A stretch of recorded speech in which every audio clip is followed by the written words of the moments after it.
Black Access Club, Errin. Thank you for donating some of your time to be here with us.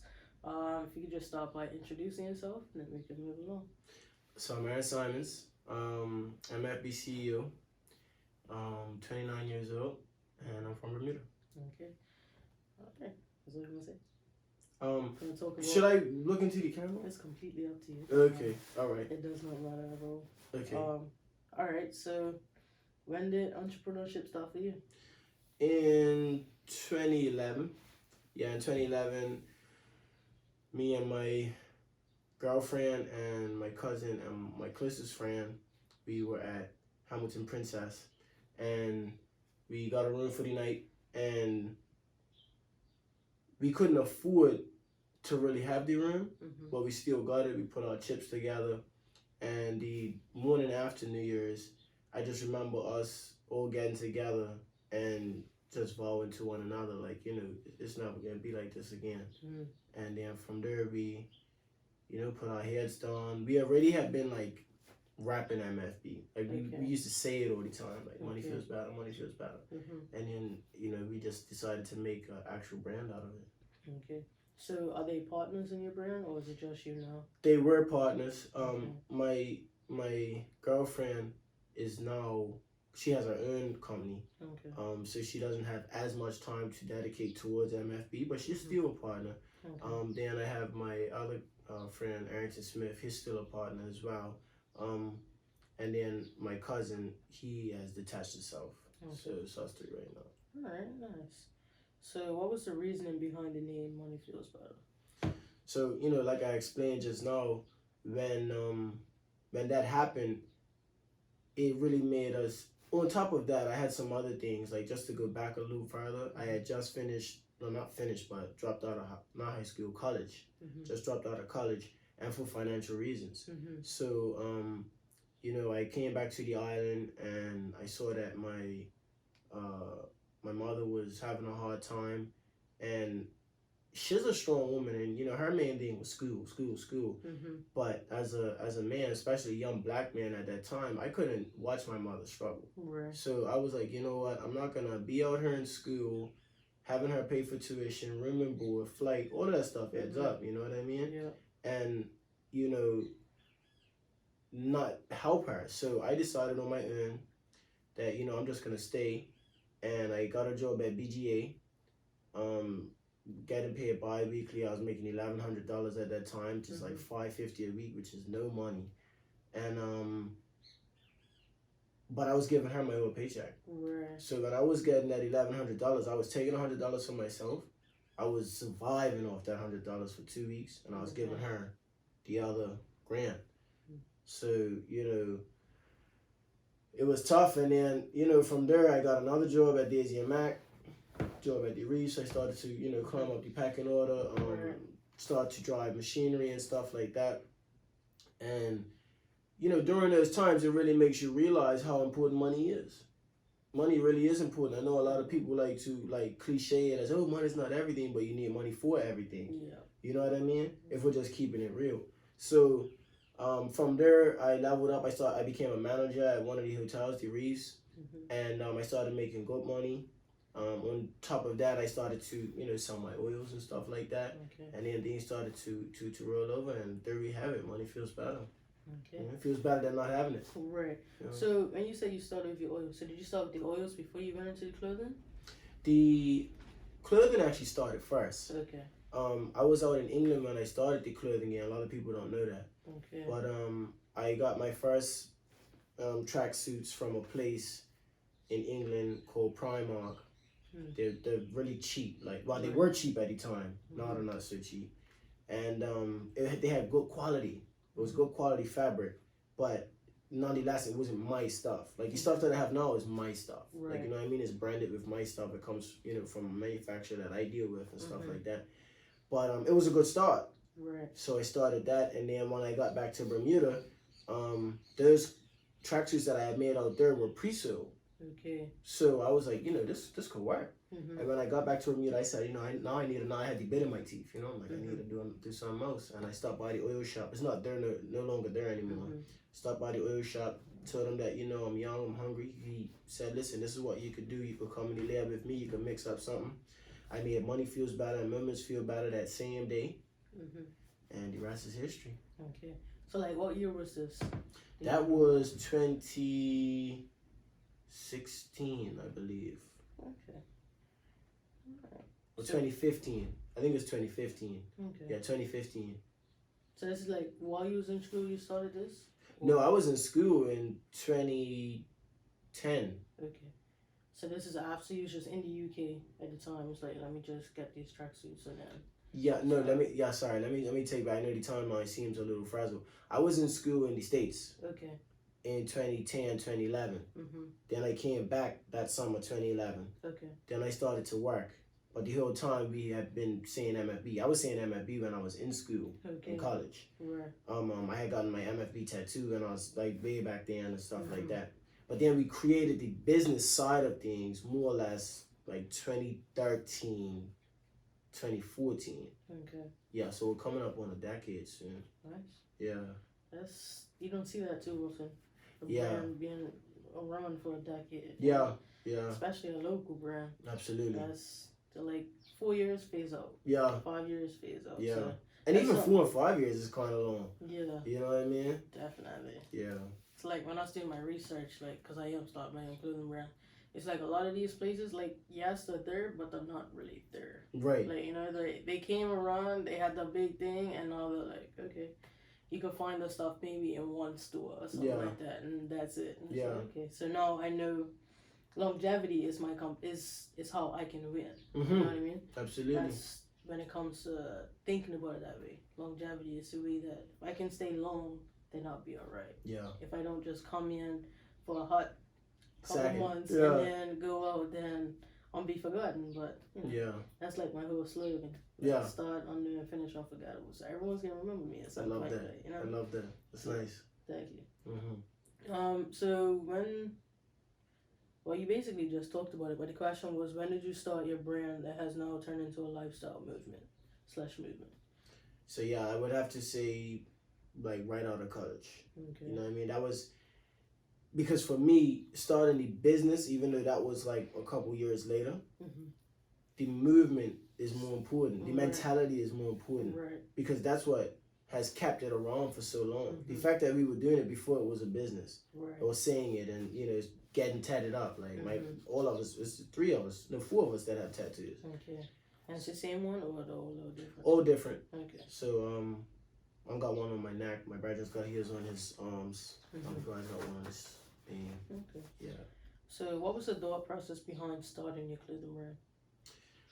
So I really wanted to have. I liked Champion. So I don't know if you know Champion brand. Yeah. I always liked Champion growing up. I always liked comfortable streetwear, and I've always liked tracksuits and joggers and stuff like that. I always thought that, like, they're comfortable. You can dress them up, you can dress them down, and it's something that people will reach for first. That was my thing. I want something where you want to wear it constantly. Not you're gonna buy it because you're trying to support me and you're gonna wear it one time. No, I want you to be able to wear it, wash it over and over and over and over again. And I have people like that tell me, like, they bought tracksuits 4 or 5 years ago, still wearing them. You know what I mean? So it's like that was my goal. Yeah, I wanted like a household name. Yeah. I'm with you on that one. So I'm only gonna ask this question because it's what were you doing prior to MFB? So you kind of talked about that already. So you had some short films at some point. Yeah. So what was the thought process behind that? I'm trying to get back into them, honestly. It's just that the short films they're expensive to create, to produce. Okay.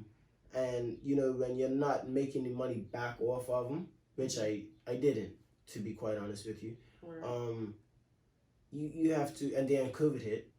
You know what I mean? You have to look at things from a strategic, intelligent financial standpoint. You can't just be putting money into something because it looks good, or you know what I mean. So I've put it on hold, but I've also left it in a good place, I feel, because I think we got 13 of them out, and it'll be easy to pick it up, I feel, once we do get back into it. And also, like, I wanted season 2 to have more cameras for angles, for a more cinematic look and approach and feel and stuff like that. So, you know, it is definitely something that we're still aiming to produce. Okay, so who helped you shoot them? That was filmed by Juma Hayward. Okay. One of the best videographers on the island. He's done, you know, work with. He did the Hustler Baby video. He did. He done some of Mike Demand stuff that did over like 10,000 views. Okay. I know that Hustler Baby one did like 250,000 views. Oh, what's the word? Authentically, you know, not no ad sponsors and promotions and stuff like that. Not to say there's anything wrong with that, but you know that it's much more impressive when you can do it without that stuff. Okay. You know. So how long did it take to film those 13 episodes? Oh man. Well, each one was actually filmed within the day because with the short films, everything that you see actually happened. Okay. None of it's choreographed. You know what I mean? So it's like I just had someone following me, and then we would go and edit it, you know, to make and put music behind it and things of that nature, soundtracks. But other than that, altogether, I'd say about 4 months. Okay. Because we did it in, you know, segments. Yeah. Okay. So you said there will be a season 2. Do you want to put a timeline on that or no? I don't, to be quite honest with you, just because of like everything that's going on. I would be nearsighted and silly to believe that, like, you know, I could just jump back into something like I said that I'm spending money on as opposed to making money from. Right. So it's definitely gonna get done, but it'll get done in its time. Okay. So have you thought about maximizing your YouTube channel? Because that's where everyone can find those videos, right? I have thought about it. You know, like we spoke about off camera, it's time consuming, and time is money. So it's like as of right now, my main focus right now is to continue to push the clothing. My printing company does well, you know, pays my bills and stuff like that. So it's like that's what I'm focused on right now in the immediate, you know, in the immediate short term. Okay. So hold on, sorry. I didn't get enough questions about what you was doing. I didn't even write them. All right. So you just mentioned a printing company. So when did you start printing your own stuff and then branch out to printing for other people? So I started initially with Uniquely Yours. I don't know if you know them. They're the Washington name. Yeah. I started with them, and it was okay actually. But I didn't like the turnaround time. Okay. The turnaround time was too slow for me, and I'm a very fast-paced person. Even with my printing company, which is one of the reasons that it thrives, is because everything is usually 24 hours. Okay. Like turnaround. Nice. Even big orders.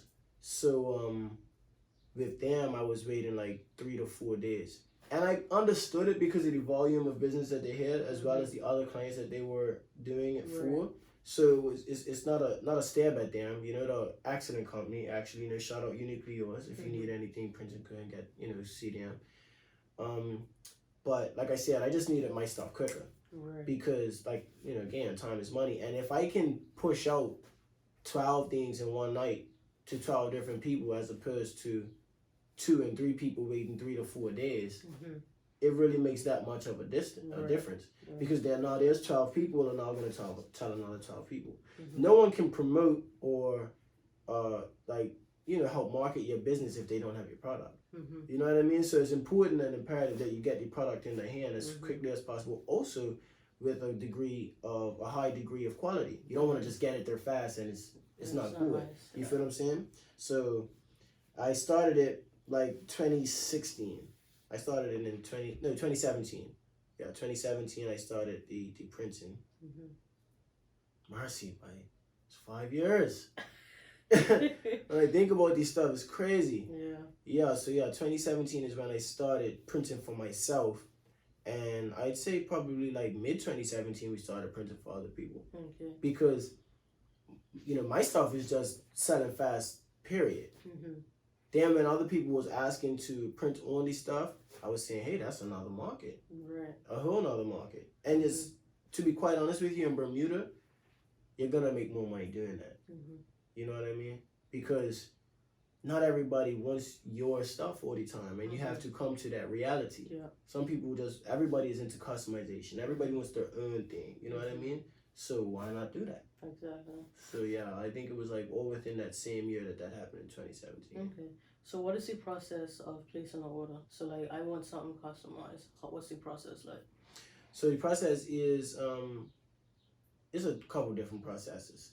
One, you can email mfbbrand@gmail.com. Tell me what you want. I got an invoice ready for you. You pay the deposit. Anything underneath $100 is 100% up front. Anything over $100, 50% up front. Okay. Then from that deposit being paid, 24-hour turnaround, get the deposit back. You can do it that way. You can call me.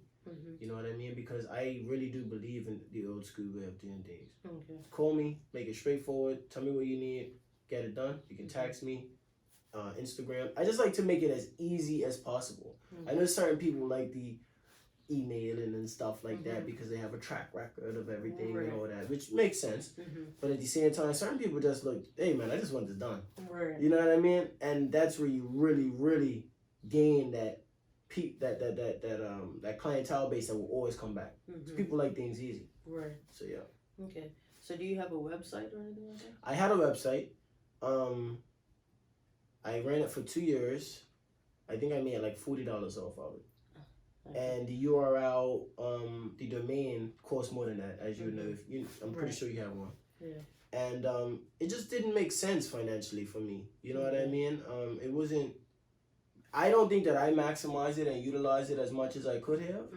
But at the same time, I just felt like the market in Bermuda wasn't ready for that. Okay. For what I was selling. So like, when was this? That was in 2017 as well. Okay. So with the way the world is now, would you try it again? I think I would try it again. Okay. I think that e-commerce is much bigger now, especially with, after the COVID and everybody was locked down, everything was online. Right. So it definitely is something to consider. Yeah, I consider it. I don't think I would say, yeah, I'm going into it, I'm not going to, but I consider it. So definitely something to consider. Okay. So let's talk about making the oils. So when did you start branching off and doing that yourself? Because you mentioned earlier that you went to the oil shop and you made some there. So when did you stop making them there and start making them on your own? I stopped making them there 2019, I believe. Okay. Either in between 2019 and 2020. When did they close down? I'm not sure, It's actually that's a funny question because it was it's like confusing. It's very confusing because it's like it was they were there and then they weren't there, and then it's like they were there. They're not okay. We're only open on certain days. Yeah. And the next thing you know, is a new oil shop there. It's with a different name. Yeah. It's still an oil shop. Yeah. It's just like. And so like exactly. So it's like I still got some of the oils because I had this one thing that I liked, and then there's like, oh yeah. I'm not gonna be able to make this one anymore because apparently, like something in these states or wherever they got them from, they weren't able to get it. So it's like, so I bought a stockpile of them, still got them. Yeah. And I haven't bought oil since because that was like my 1 cent. And I know, well, no, they ain't there for me to go and try something else. But it's just like. Well, they're still there. They're by the side of the road. They got a tent now. Okay. Like in the exact same spot, which is smart. When you look at it, you're not paying the overhead of the building. Yeah. You know what I mean? And a lot of things, I think, I know that's not a question you've asked, but I'd like to touch on that. Is that us in Bermuda, especially us blacks, we have to stop being so egotistical and prideful when we don't have much. Right. If you don't have much, why are you being egotistical? It makes very little sense. Yeah, you know what I mean? So it's like you have to kind of like get it at your level and realize that getting it at your level can push you forward quicker. Because if you're trying to do things at a level that, and I'm not saying that they did, but if you're trying to do things at a level that's beyond where you are at that point, that's what happens with the businesses that fizzle out quickly. Yeah. They're trying to do too much too fast. You know what I mean? When you build it block by block, it doesn't really seem like, that's why what I'm saying, Marcy's been all this time. It's because I really took my time. Right. You know what I mean? Even though things might have seemed like they were moving fast to someone on the outside looking in, we had been doing stuff from time. So all those little things were like small steps to us. Right. You know what I mean? So it's like, and we still got a lot of small steps to go. Yeah. So when I come up on a decade, I'm looking forward to another decade. You know what I mean? Yeah. So. Yeah. You're absolutely right. There are a lot of businesses like they pop up and they disappear very fast. Yeah. Like sometimes it's okay to start as like a side hustle, as people would call it. Start from your living room, from your bedroom, from somewhere, because at the end of the day, you're building a foundation so that way when you do want to get into a brick and mortar, Mm-hmm. you should succeed. Like, you know what I mean? Yes. Versus just popping up, oh, come shop with me, and it's like, well, but we don't know you. Right. I'm not giving you my money. Right. You know what I mean? And that's how I feel when it comes to businesses. Yep. So for me, if I don't see like a progression, I'm not gonna spend my. Then again, I just don't spend. I like to spend Money anyway. You're not frugal. But only recently I've been trying to support more small brands, because at the end of the day, I'm trying to create a small brand. Right. So if I want people to do that for me, I need to start doing it for other people. Yeah, push that energy out there. And that's why I'm starting to support more small brands. Yeah. Most definitely. But yeah, that's definitely something interesting. So, when did you start making the oils in your own? Okay, so yeah, 2019, 2020, started making them on my own. Well, I was always making them on my own. Okay. Yeah, because I I was just doing them there. You know what I mean? Or I was using his stock. Mm-hmm. Let's put it that way. I was using his stock, right. and I was picking from the oils that he had available. Mm-hmm. Then I said, you know what? Let me try this. It was for two reasons. One, because I wasn't sure, like you said, whether he was open or closed and stuff like that. Because even the communication on our end had kind of like, it was erratic to say the least. So I said, you know what? I can't run my business not knowing what he's doing. Mm-hmm. So I need to find another way. So I outsourced, and it was a little more expensive on the front end. But which is why my prices had to go up. But I mean, at the end of the day, you can't really put a price on complete ownership.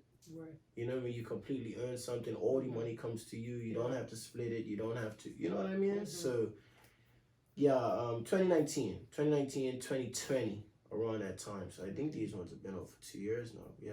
Okay. So yeah, about that. So they're just popping during COVID. Yeah, I mean. After the lockdown, it seemed like you was always making a delivery or something like that. Yeah, I mean, even now, I think people probably don't feel as if I'm doing it because I don't post as much. Mm-hmm. Simply because I'm good at 30. I really value my privacy, and there's a lot of copy culture in Bermuda as well, which I'm pretty sure that you've seen. So it's like a lot of times it's like I want to give people game. But I don't want to give them game to the point where they're doing exactly what I'm doing. Right. You know what I mean? And I see that a lot. You know what I mean? And it's a fine line you have to walk.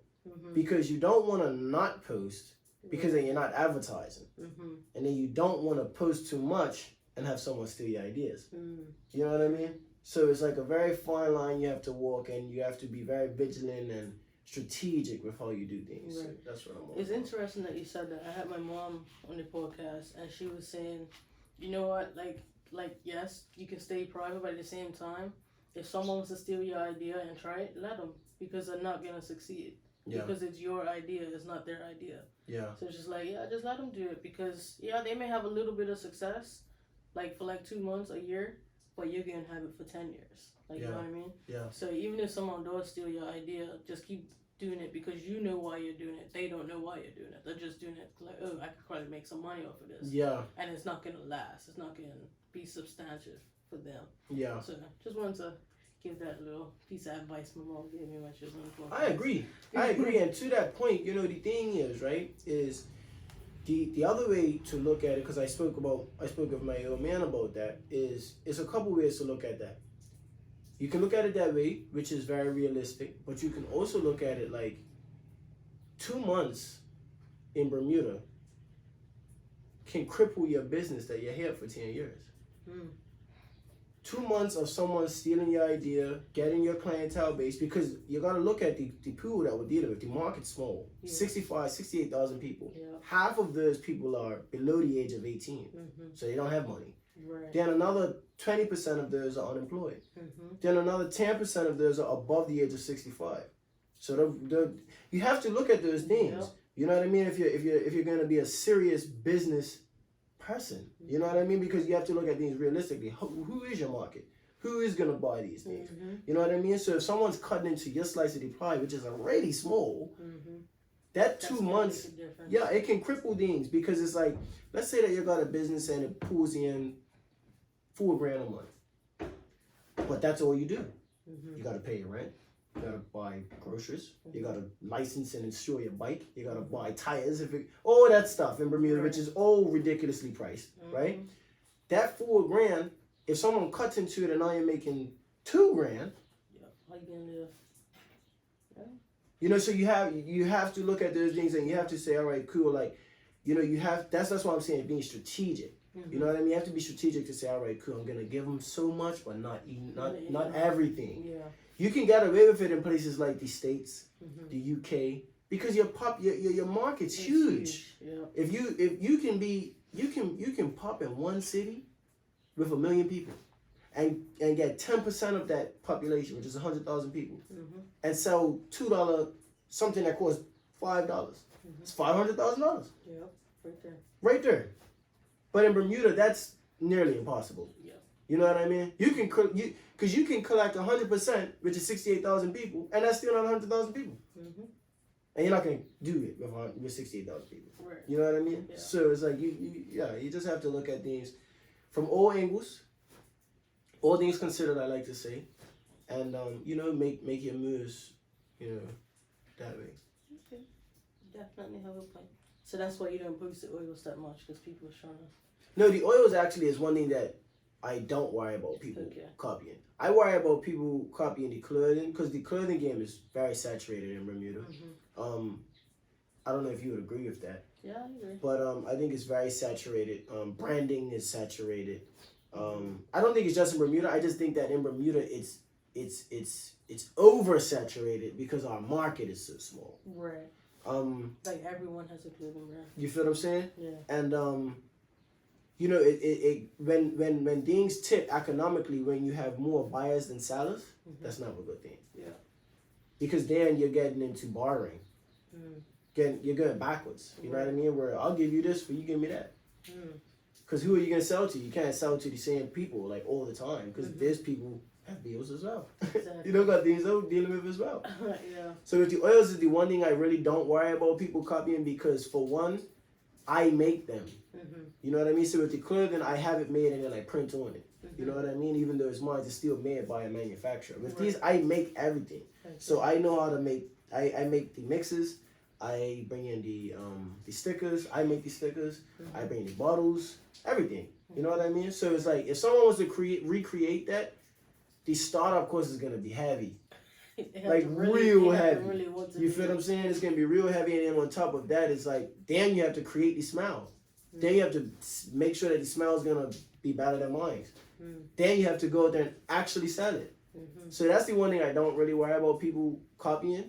I think I worry about people copying, like I said, more or less the clothing, printing, because printing machines are relatively cheap. Yeah. You know what I mean? You can get a couple thousand. You know what I mean? So you can start that up relatively quickly, and then you can go on YouTube and figure out how to do it. So that's YouTube University, and that's free, essentially. Exactly.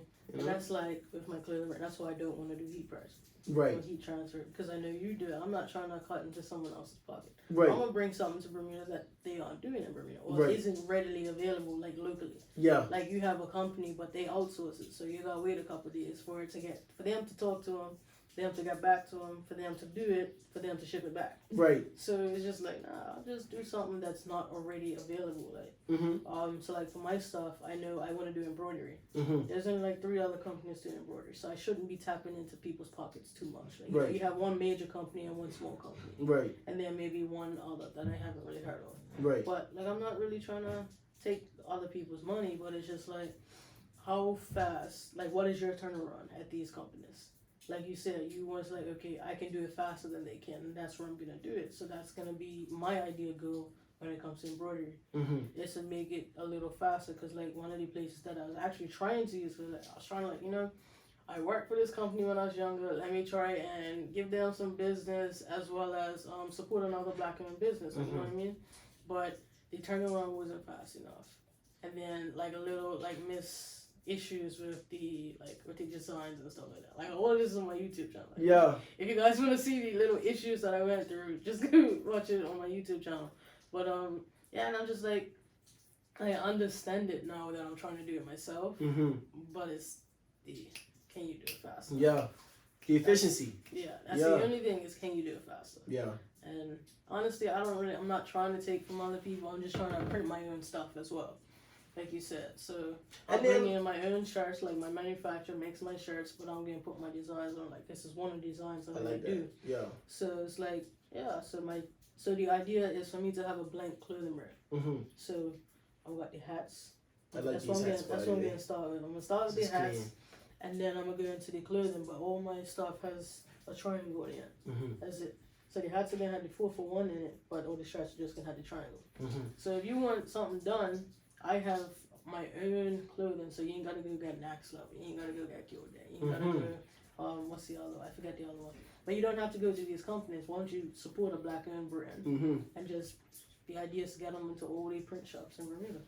The hats and the shirts. I ain't gonna do nothing else. Like that's it. There you go. I don't need to try and compete with other people because there's no one else on the island that's doing that right now. Right. Hopefully no one takes my idea. Yeah. But with these shirts, I do that with the shirts. I don't do that with the hats. Okay. I do bring because I'm wearing one actually. Because you have a ribbon label in yours. Yeah, ribbon label and then on the back. Okay. Yeah. So I do that with the shirts. But what I will say is this. I wasn't saying that at first to say don't step on people's toes because that's what business is. Yeah. And you also have to look at it's like the circle of life. You know, people have their heyday and then it goes back around. And it keeps happening that way. How old are you now? 26. You're 26. So it's like this is your heyday. You know what I mean? Yeah. I'm getting 30. So it's like that's what I was saying, even with the posting. When I was 26, I was posting every single day without fail. And I was posting probably about like 20% of what I was actually doing. You know, people are like, oh, he posts everything. No, I don't. I only post. I post what you. I post what think you should. But you know what I mean? And half the time I'm posting things from the day before. You know what I mean? Because I never want anybody to be on my real timeline. Right. You know what I mean? So yeah, I think that everyone should bring something new to the table. Obviously understanding that there's nothing new underneath the sun, but like just, tweak it a bit. Right. Like you said, they must do their hats. I ain't seen nobody doing hats. You know what I mean? I even told my boy the other day, I was like, because he was talking about shirts and stuff like that. And I was like, why don't you do something different? You know what I mean? Because his brand is about kind of like beach stuff. So I was like, why don't you do some beach towels? Why don't you do some flip-flops? Beach towels were good. You know what I mean? Beach towels were good. And that's what I'm telling him. Because all the beach towels we have are like stuff. Mug. The mug. And they're made somewhere else. They're not designed by us. You know what I mean? It says Bermuda on it, they'll buy it. Like, nah. Like, do something different. You know what I mean? And I feel like that is where Bermuda is lacking. No one wants to be original no more. Yeah. Everybody just wants to look at things and copy. And I think that I don't blame us wholeheartedly. I really do blame a lot of society, government, this COVID thing, because it's put people in a place of desperation. When you're desperate, you just do whatever works fast, whatever works quickly. What's going to work now? So you don't. And then with the whole COVID thing, I don't want to go into, but we might as well. It's like it has put people in a mental state where no one thinks critically anymore. Everyone just thinks or just goes with the answer that's given. Google is another reason as to why that's that way, because you can get an answer quickly now. Yeah. And you don't get the reason for the answer, you just get the answer. And it's right at the top. How many people do you think really scroll down and research? Not many. Nope. You know what I mean? Top 5. So it's because of that, you have people copying. So like I said, I don't think that is all people are just copiers. I just think that the world and how it's set up has dumbed people down, where it's no one wants to think anymore. No one really wants to put effort behind this stuff anymore. Right. Everybody wants to do things quickly, get rich. That's why scamming is so high now. That's why people are getting scammed. Actually, since COVID, it's worse. It's like it was ridiculous. 34, but it's 10 times worse though. Like, how many times do you get somebody in your acting to sell you an NFT or, just something ridiculous? Like, you know what I mean? It's ridiculous now. Yeah. Like I feel like my requests box has never been that big. With like people that are like bots and stuff like that. You know what I mean?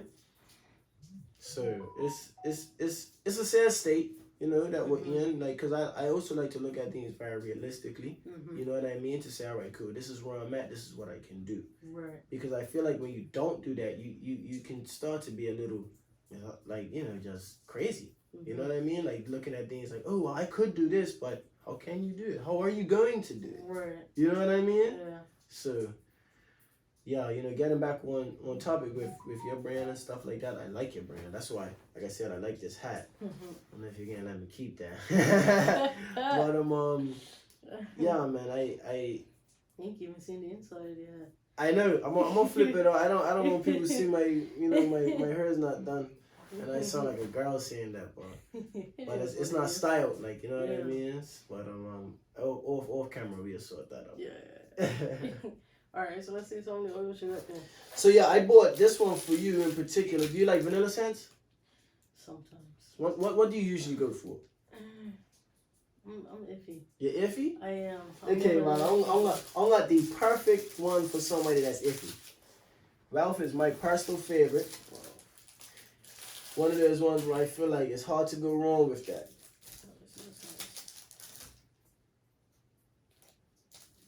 Want to smell the other ones?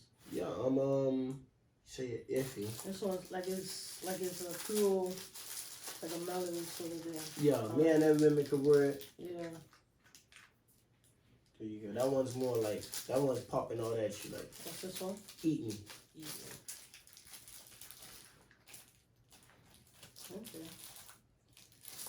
Yeah, 100. How you come up with the names of these things? So, at first I was following money. So wealth, currency, so billion, 100. I say MFB 100 all the time. And then I went more into, as you know, obviously it's only so many money terms you can come up with. I like this one. 100? Yeah. Then after that I started to go into what they smelled like. So for example, paradise. Paradise, in my opinion, smells like a vacation in a bottle. You know what I mean? So it doesn't have much to do with money.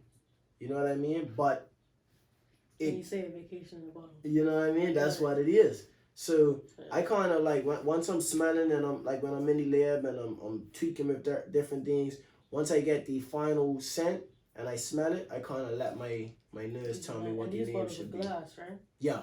Nice. Definitely nice. These are all ones you got?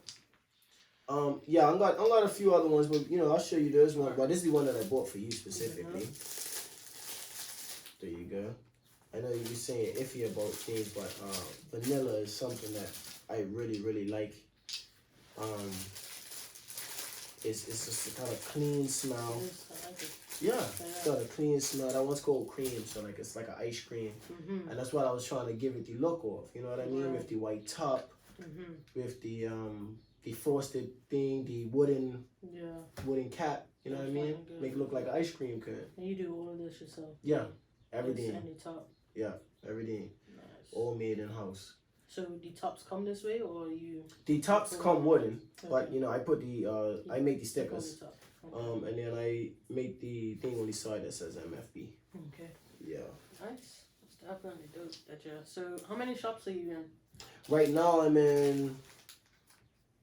It was 4. But since COVID hit, 2 of them closed. Okay. Unfortunately. So now it's 2. Okay. But I'm actually trying to. I got offers from Work Pharmacy. So I'm still kind of working on that. Okay. Just working on the the dividends in terms of how we're gonna break down the profits and stuff like that. I think that was one of the main reasons why I'd rather do it this way, hand to hand. Because there's no middleman. Right. You know what I mean? And you can also keep your costs low. Certain times when there's a middleman in it, it only it doesn't benefit the customer. Mm. Customers got to pay more Right. because there's a person in the middle Yeah. that has to be paid. Mm-hmm. So I rather do the hand-to-hand thing. But then again, and that's another reason, going back to your question about the website, Mm-hmm. where it would make sense to have the website. Right. Because then, people could go on there from Australia all the way over Anywhere to, else in the world. America. Mm-hmm. So yeah, that's another reason why. So I would you think that try makes getting in sense. stores outside of Bermuda as well? Or you haven't? I'm trying to actually work something in England right now. Mm-hmm. I have a couple people in England that buy them from me and then they sell them. Mm-hmm. And they do what I do. It's just like, hustle. Yes, yeah. But yeah, I am gonna look to. I'm looking to open my own store out there. Okay. So once I do that, I'll probably put them in that store and then go from there. Okay. So what else would you sell in that store? I would sell my oils. I'd sell my clothes. Mm-hmm. And I'd have my print probably in the back. Print shop. You know what I mean? My print shop in the back. Mm-hmm. And then because I do stickers, I do a whole lot of things. Right. You know what I mean? So it's I just don't want it to be a junky store. Mm-hmm. I want it to be very clean, Mm-hmm. smell good. I want it to smell like my oils. I can imagine what. You know what I into the store mean? right now. Yeah, It's like gonna be bright hard. lights. Yeah. You know what I mean? I actually want my oils to be like showcased as if they were like Rolex watches. Mm. Like in there where Nice. they move and stuff Mhm. like that. Like, you know what I mean? And then it has like a little That's exactly what I was imagining. I'm not even gonna lie. you know what I As I'm mean? walking there, you're gonna see some oil spinning. You're gonna see the clothes. I don't know if it's gonna have it on a mannequin that does a spinning You too, feel me? but it's gonna be a whole. It's gonna be a vibe. It's gonna be an Yeah. experience. Yeah. You know what I mean? I want people to walk in there and feel like I can't leave here without spending some sort of money. Right. That's the vibe. And then MFB on the front, money feels better. Mm-hmm. And then also that's another thing I've always struggled with is that we started out saying money feels better. Mm-hmm. Then it went into MFB. Okay. MFB is more a company business thing. Mm-hmm. I can say money feels better every time you know what I mean? Yeah. But you get people that ask, what does MFB mean? Right. Because M and B, without the F in the middle, growing up when I was coming up, you're 26, had a bad stigma around it. Yes. Had a very bad stigma around it. So it was like, immediately people were thinking like, money fucking bitches. Or, you know what I mean? Like they just automatically believe it's something bad. Like, you know what I mean? So changing that has been difficult. Mm-hmm. That was difficult. That thought perception. Right. And then on top of that, like I said, if you go elsewhere in the world, I think, because that's global, Mm-hmm. that whole MOB thing. Yeah. Like that wasn't just in Bermuda. Mm-hmm. You know what I mean? So, like, I have to be wary and cognizant of that when I go abroad, Mm-hmm. because I don't want it to, I'm breaking into a new market. Right. You know what I mean? So you be don't get a second safe. chance at a first impression. Yes. You know what I mean? So yeah, I'm looking into that as well. So do you have a timeline on that? Looking at that? Yeah, actually within the next year, 2 years, I'm trying to make a move up out of here, man. Cause, I mean, I'll leave some of the business here that can automate itself and run itself. Like, my pressure washing business and stuff like that, where I can Right. employ other people and stuff like that. But other than that, I feel like Bermuda is developing itself. Mm-hmm. I don't know how you feel, but I feel like Bermuda is like I don't know if you've seen that, it's a picture of the snake eating its tail, goes around in a circle. And by the time it finishes, by the time it's eating, it's feeding itself, so it thinks that it's thriving, but at the end of the day, you're going to get back to your head. Yeah. It comes to a head, you know what I mean? And I feel like that's what Bermuda is doing with the rising cost of importing things, the sugar tax, rents going up. I can't believe that's crazy that rent's going up and people are losing jobs. I got paid on mortgage. You got hotels closing left, right, and center, and then you got a big Yes, one opening. hotels. You know what I mean? Hotels were our biggest industry. Yep. Everyone always like to talk about, well, not everyone, but a lot of these government figures like to talk about international business. That's not where Bermudians made money. There were very little, few Bermudians that worked in those things. If you worked at a hotel, you were making bank. Them guys that worked as bellmen have 2-3 houses now. Mm-hmm. People that worked as bartenders have 2-3 houses. Mm-hmm. You can't do that no more. Nope. I worked in the hotel industry. Nope. If you make What they saying? $1,500 a week, you're doing well. Mm-hmm. Back then, that was like minimal. They're probably bringing that in tips and all of that. Exactly. You know what I mean? Yeah. So, like I was like one day, I don't know what we was talking about at work. It was like, you know, like the younger generation. We're like me working 3 and 4 jobs. But back in the day, you was proud like, oh yeah, I work here. Then when I knock off there, I go here. Then when I finish there, I go to the hotel. yeah. And then that's how I pay for my trip. The hotel pays for my vacation. Yeah. Blah blah blah. I'm just like, but us like me, I'm not working 3 and 4 jobs for what I make now. Cause you're doing more work for less month. Like I can't. You're doing. Just can't. You're doing 2 positions work, probably 3 sometimes, Mm-hmm. for less than they were doing it for at that time. Because see, the thing is, even though the wage has gone up by a couple of cents, the living wage, the cost of living has gone up way more. So even if you're making more on paper, you're making less because you're paying out way more. Mm-hmm. And you know, these are the things that people don't look at because it's like, I don't know, they live in this fantasy world. Mm-hmm. And here's another thing. They were working 3 and 4 jobs because the jobs were available.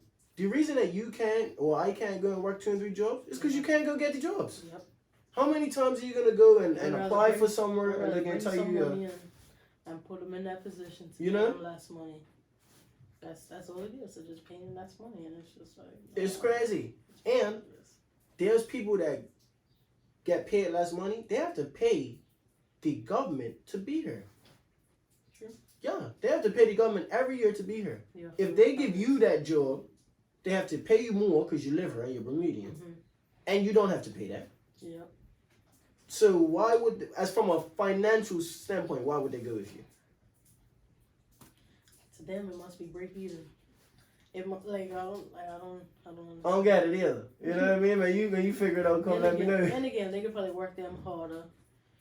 Like, you know. They don't. They're coming here. They don't have family. Sometimes they give them a place to stay, especially if you're in a hotel. You got a place to stay. They got the dorms. You got somewhere to stay. You're paying like what $100, maybe $150 a week for that. They feed you. Yep. That's what $10 a week. Mhm. And that's all you're spending your money on. Yeah. That's it. They working 12-hour shifts. And you send everything else back in. Yep. So when they leave here, oh yeah, they're millionaires. They're good. But they ain't gotta do nothing for the rest of their life if they did it right. If they did it right. Yeah. They ain't gonna worry about nothing. Because it's discipline involved. Yeah. It's definitely discipline involved because you know you got people want to live. Mm-hmm. People have recreational things that they want to do. They want to go out, party, drink. You know. That life's not for me though. Me either. Working for next. Well, then again, we live in like one of the most expensive countries in Bermuda.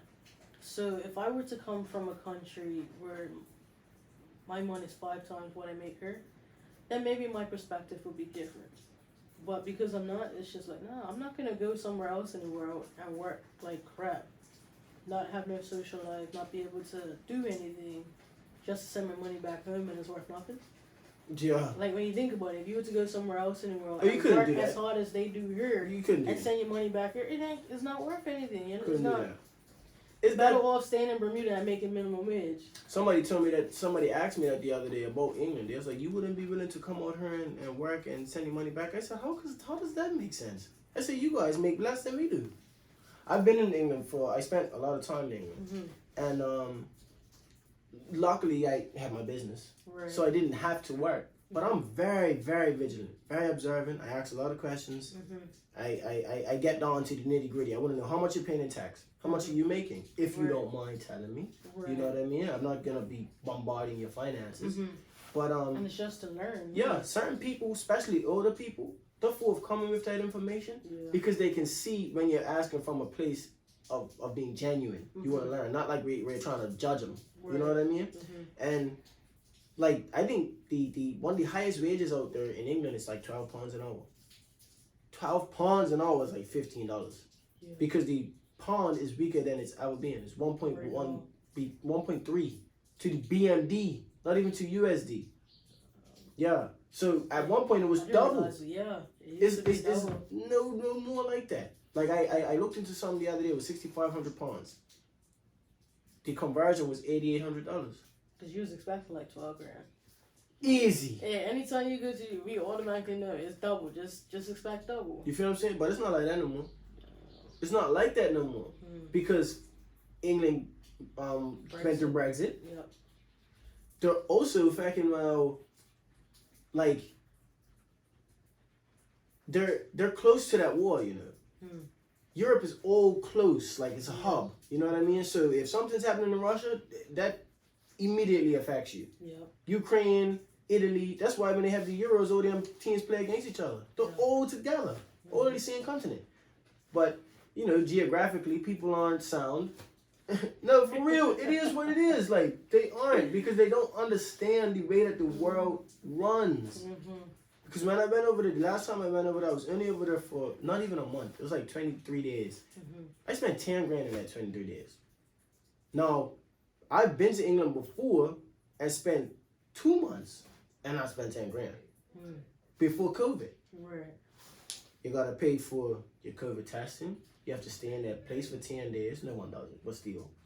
You have to, the price of food has gone up. So I was spending, I think it was £80 per day on food. You want to get a car, that's £1,000, easy, just to rent it. Right. Gas is going up. Parking costs over £250 a month. I could go on. Yeah. You know what I mean? And I've been there and done it. So it's not like I'm just giving you someone else's dick. No, Right. I've seen how it is. So don't believe, and I spoke to some of my brothers that I went to school with.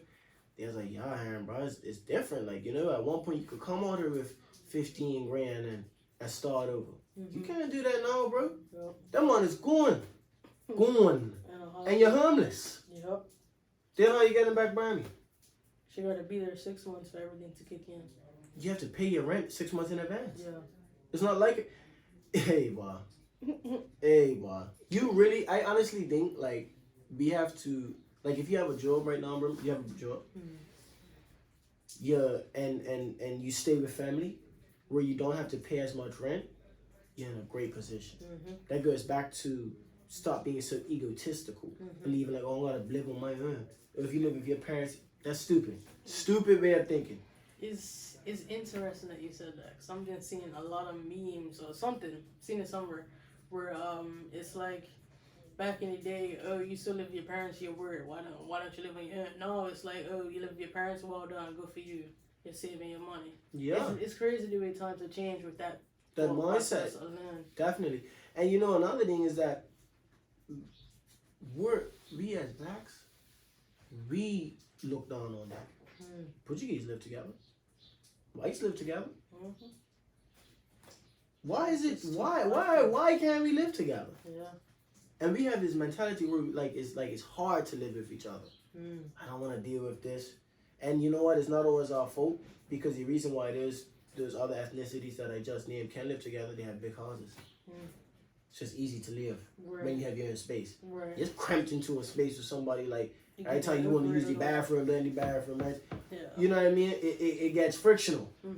So they've made it this way for us. I don't believe like it just happened, you know, out of the blue. You know what I mean? But at the end of the day, sometimes, like I said, you gotta swallow your pride, do what's best for you in the next. Because listen, you do this for 5 years, and you can save up anywhere from, realistically, 30 to 40 grand if you're really, really frugal and do things correctly. You could go buy a house somewhere. Exactly. I don't trust. Listen, I do not limit myself to this little island of Bermuda. No, don't do it. Because I know there's so much more out there, and I have yet to see it, and I can't wait till I see it. And that's just the way I'm living. It's like even so, like with me, I was looking to buy a house last year, right?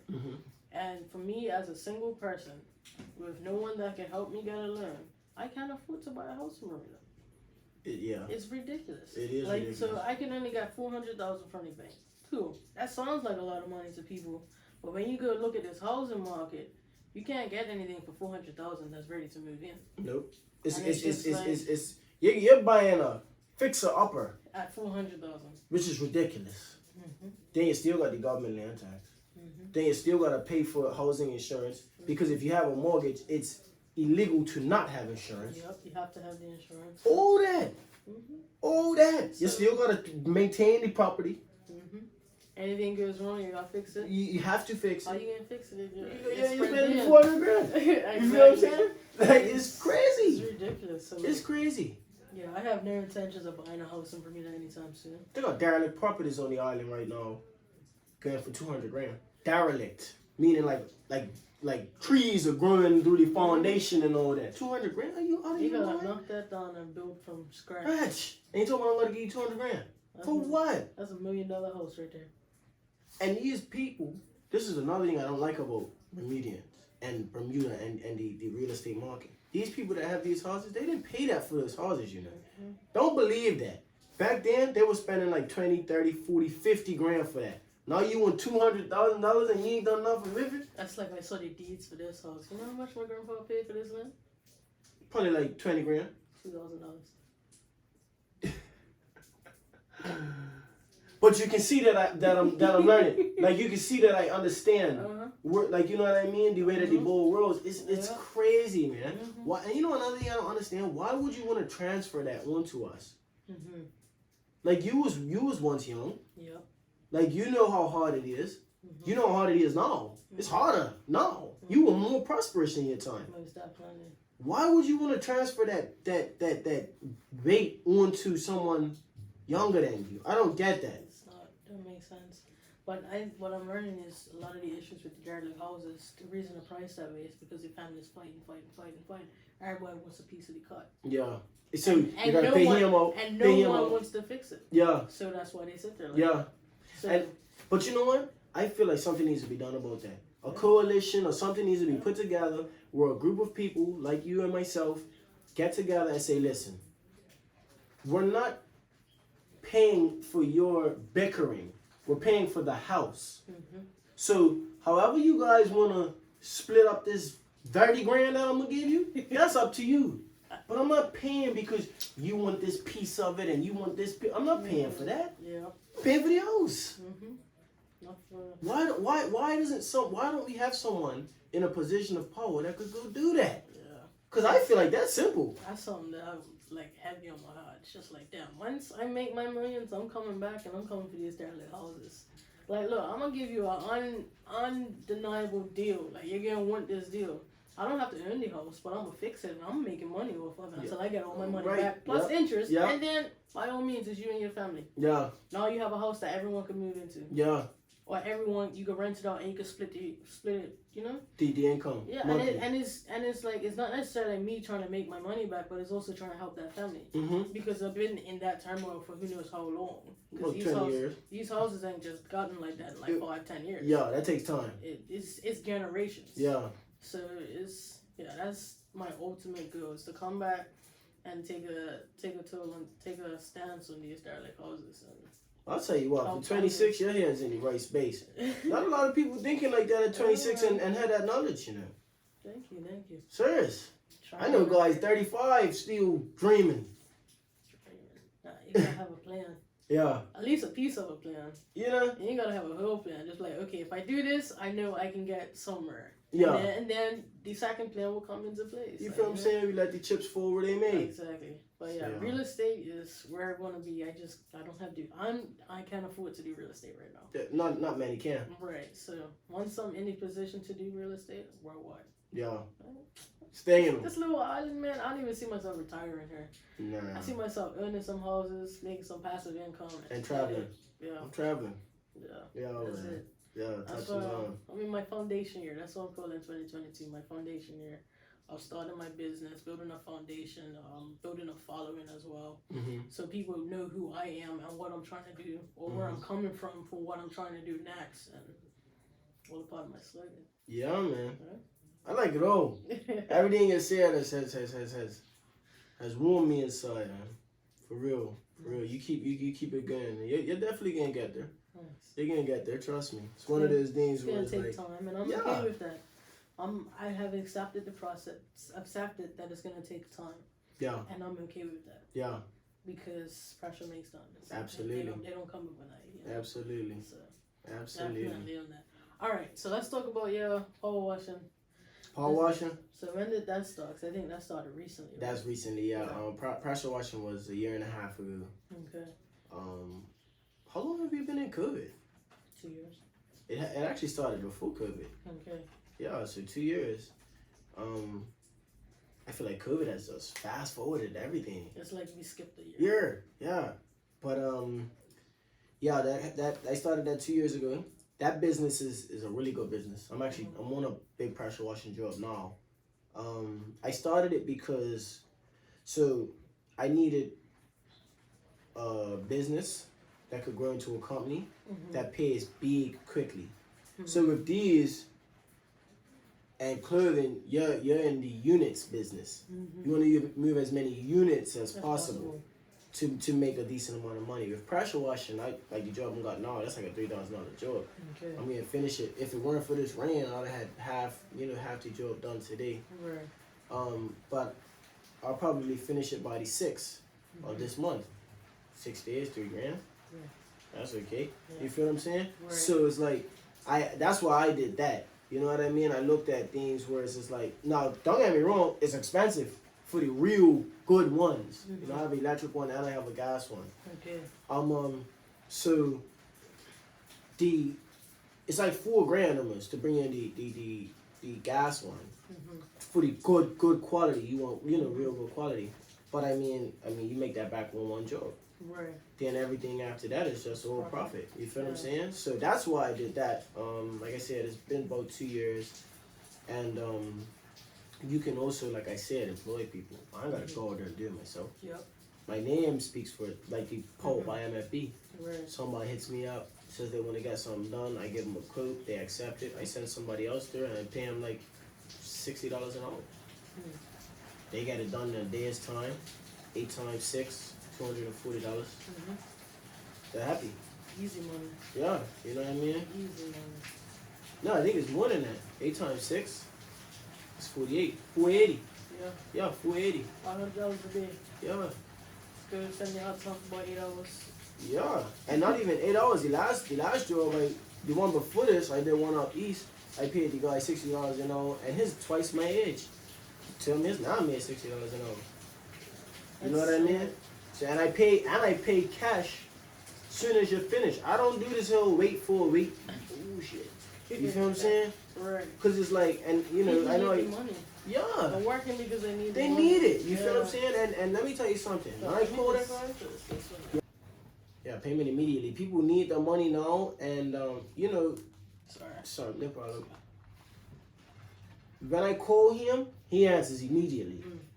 Because he knows how I deal with things. Like, you know what I mean? He knows, like, yo, Aaron's not going to dick around. Like, you know what I mean? It's like, yo. And I also give you 50% up front, like, because I have some people that work for me with the car washing. Like, if you accept the job, I pay you the 50% that you're making, which they make $25 an hour. They don't make as much as that. Right. But, which is still decent money. Yeah. You know what I mean? And you do interior and exterior? Or interior and exterior. Okay. And I never intended to do that business. I never intended to do car washing. It's just that once I got the first pressure washer, because the electric one came in first, smaller, I tried it on my car. I live like roadside. Right, so everyone saw me doing it on my car and just assumed that. This old school, yeah, she know they rattle.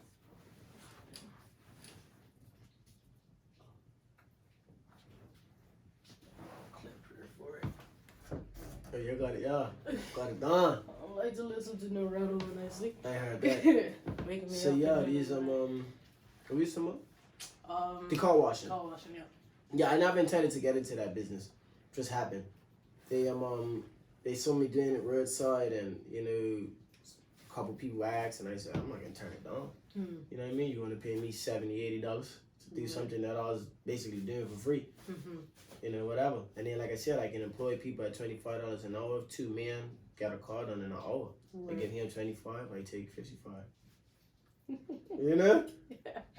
Yeah. Easy. You're providing the water, whatever. I'm providing water, the machine, the client, and the supplies. and the work. Yeah. You know what I mean? Without me, this don't work. You feel what I'm saying? So it's like, and no one's gonna like scoff at that.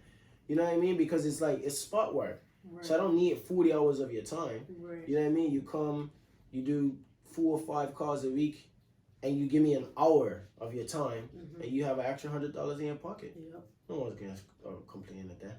You know? It's nice that you're actually able to employ people. I do it as much as possible, Honestly, I do try to do jobs on my own. Like even this last pressure washing job that I'm doing right now, this big job. I could have employed somebody, but I'll just take my time and do it in 6 days, and just take all the, take it like, you know what I mean. Right now it's tough, you know what I mean, and on this island. So it's like I have to make sure that I'm not just surviving, I'm thriving. You know what I mean? Because a lot of times we get caught up in the struggle, like, oh yeah, I got to the end of the month, I paid all my bills. Sometimes you don't even pay all your bills. Right. You know what I mean? I get to the end of the month and this is done, and it's like, I'm back to zero, but at least I done that. It's like, nah, I'm not that type of person. Right. Like, if I don't see like something profitable, I'm not doing that. You know what I mean? Or I'm gonna find another thing to do, or another way to do it. Okay. You know what I mean? So, yeah. All right. Have you started any other business we haven't spoken about? I think we talked about the clothing. Talked about the printing, the oils, pressure washing. Talked about the stickers. On top of that, because I do stickers, I print stickers for people. For a lot of businesses, actually, that's another good business as well. Okay. Stickers, I would be remiss if I didn't mention that, because everybody needs stickers. Because that's another thing with copy culture. Like, there's always a way to benefit off of something. So because everyone's selling something, you need stickers. Yeah. For your labeling, for your branding. So that comes in, big. That comes in clutch. But that one's, that one's another one where it's like kind of like pricey, because ink is expensive. Okay. The proper prints is expensive. Prints of paper is expensive. But once you have it, it's worth it. Once you have it, and you're using it. And yeah, exactly. You know what I mean? 'Cause one thing to have it and you're not using it, so it's not worth the money that you paid. I think that's another thing. Is like all my businesses, I use them. Like how I'm wearing this, I don't go pay for other people's clothing or clothes. So I don't have that expense. Right. You know what I mean? I don't have the expense of my oil, of sending somebody to do my oils. Right. I don't have the expense of anything really, because I do it all. Right. You know what I mean? So that's another thing that I would, kind of encourage. Young entrepreneurs to do, is to find something whereas it's like you use it as well. So even if, because that's another reason why I think a lot of businesses come and go. Is because people overstock and they overcompensate. So if you buy too many teas and nobody buys them, they're a liability now, as opposed to an asset. Now I was like, what do I do with these? Because now you got to pay for the storage. They're gonna be somewhere. You feel what I'm saying? So you want to do something where it's like, I like this too. I can wear this too. So even if no one's buying it, I'll wear it. And promote it. You feel what I'm saying? Or give it to someone like my nana or my mama, and they can wear it and stuff like that. Get into things like that have good use. Like, you know what I mean? So yeah. Yeah, that's definitely when it came to designing my stuff. It's just like, you know what? I'm not gonna try and design for other people. I'm gonna design for me. You like it or you're not gonna like it. But either way, I'm gonna wear it. Wear that, yeah. Like, I'm comfortable and I'm gonna wear it. So you're gonna see me wear it. It's like, oh, where you got that from? Yeah. That's the only question I need. Where did you get that from? And they need the money. Exactly. Yeah. This is all you need, literally. So, do you invest at all? Yeah, I invest in crypto. So I have a lot of crypto. I invest in my girlfriend's business. Okay. I invest in my son's, whatever entrepreneurial endeavors he might have. He had an oil. Did well actually, but then the oil shop closed down. Okay. It's called Graphite. Okay. He was into Power Rangers big time at the time, and the Graphite Ranger was like the newest edition. Okay. You know what I mean? And so Graphite was his thing. So yeah, he made an oil called Graphite, and like I said, it done really well. Sold out within the first week. Came out again, sold out again. Then the oil shop. It didn't go under. I don't know what happened with that. All right. But they just weren't there. Yeah. That's just what they weren't there. Right. Yeah. Because it's still there, but it's not the same. So did you ever get these supplies to continue making the graphite or no? Well, my son moved away. Okay. He's in England now, and I'm here by myself. And that's why I'm trying to work to get back out there. Okay. Or bring him back. But he seems like he's happy out there. He seems like he's settled in. I don't really want to take him out of that element. Right. So it's like I'm not gonna, for my benefit or for my happiness, take him out of a stable condition, a stable environment. So I'm gonna make that sacrifice this time. Okay. Of course. It's only a temporary sacrifice. Yeah, you know what I mean? Because it's like at the end of the day, if if I can do more out there, open, not even can, I know I can, but because I have the know-how now. Right. You know what I mean? As well as, I've made, like you said, good investments. Right. I don't know, do you invest in crypto? Yes, I know. Like I did, because I was talking to you about it. I think Right. that's where I got most of my information. But I haven't, because it's just like, when it comes to crypto, for me, it's like invest what you're okay with losing. Yeah. So for me right now, it's like, okay, I put enough in there. That's enough for me right now. Let me focus on my other investments that's paying me dividends. As opposed to something that I feel like I'm going to lose my money. Not necessarily that I'm going to lose my money, that I'm just not going to see the returns on right now. Or it's not compounding the way that everything else can. Yeah. If that makes sense. Yeah. And it's also because I never figured out how to take it out as well. Okay. So once I actually take some out, and then I'll definitely probably start throwing more money in it. Okay. But then I also start to focus on my business. So that extra money I had, it's like, it's going to go into my business instead of into the crypto. Okay. So that's why I'm not investing into crypto right now. Okay. When I get back into it, yeah. Another thing I invest in is motor vehicles. People don't know that. What type of motor But I'm vehicles? I'll share that with you, like cars, bikes. Regular cars? Yeah. Okay. So like I'll buy a car. Because those are considered liabilities. All depends. It all depends on you as the negotiating factor. Because if I buy a car that's only market secondhand at 12 grand and I jimmy him down to 5 because it's just had it sitting around, but I know the value of that car is at least 8 and then I can assure it at 12. I say that it gets in an accident. That's happened to me before. Right. And then I just get 8 grand because the mechanic, only one mechanic shop has to say it's wrote off. Right. And you can have someone sign that paper. Take it to another mechanic shop. Right. With that 8 grand. Someone was literally telling me that the other day. Hey, listen. Let me show you something. Like, that's another reason why I like my brand so much and why my brand resonates with me. I'm actually trying to detach myself from that whole MFB guy thing right now. I just want to be Errin Simmons. Okay. But anybody that knows me knows, like, I'll call her back. That's another prison joke. Is that I'm about $1. I'm about $1. I don't care how we're going about it, and I always like to do things above board. You know what I mean? I want to do things where we both benefit. So if y'all got a car and it ain't been moving, but you want 12 grand for it, I come to you realistically say, listen, man, that car's been sitting out there for 6 months. Give it to me for 5. Right. You're gonna say, but you're gonna think about it.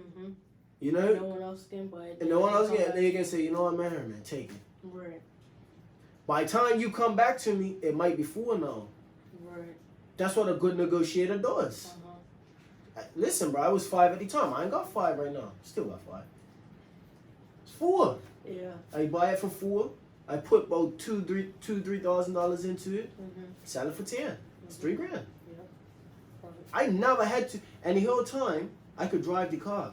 Right. For me, that's why it's not a liability. Okay. Transportation is an asset in any business that you have. You need transportation. You need to be able to move product, and you need to be able to move yourself. Right. You can't get to a job before transportation, can you? You know? Yeah. It's just impossible. So if I drive it for 6 months, I got that $5,000 worth out of it. So when I go to sell it again, that's all profit to me. I got $5,000 worth of use out of the car. Right. Because if I use that car to take my pressure washer to a pressure washing thing, something I can't do on a bike, and I can't walk it there, you know what I mean? Because the pressure washer is so big, Right. then I got that money out of the car. The car helps that job. Right. You feel what I'm saying? So then at the end of the day, I say, all right, cool, look, I might not even sell it for that much. I might just sell it for 7. Right. Because I feel like I got 6 months out of driving out of the car, sell it, boom, make my, 7 grand. And I'll tell you one thing, another thing is this. To be able to have something that you can move for anything over $2,500, especially now, is a really, really good asset. Okay. Because if you could just come up with $2,500, how many times? What can you do right now where you can make $2,500 or anything above that, like that? I'm talking about quickly now, not like you gotta work 2 and 3 weeks for it and wait for it, because you still gotta work then wait. You work and then you get paid the week after. Exactly. That's how it goes. Yep. So you get paid for the work that you've already done, not the work that you haven't done yet. Right. So You're right. you know, I can't even think of anything right off the bat. it's hard to.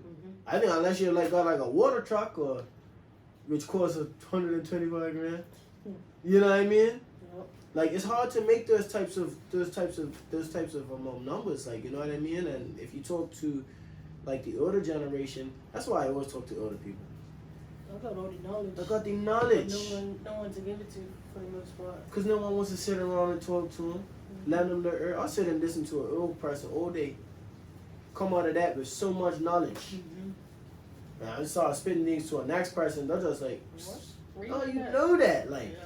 And now they're willing to do things with you. They're willing to business with you, to network with you. Cause like, yeah, this is somebody that I could deal with. Like, you know what I mean? This is someone that knows what time it is. Right. Yeah. So. Okay. Yeah, I definitely would say bikes too.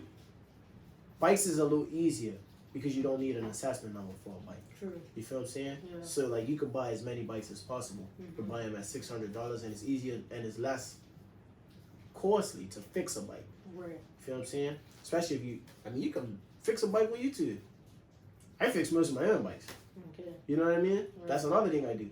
I do bike oil changes. Mm-hmm. I do like plastic, like if you need to take your plastics off, put them back on. I do stuff like that because I'm got a pneumatic drill, all that stuff.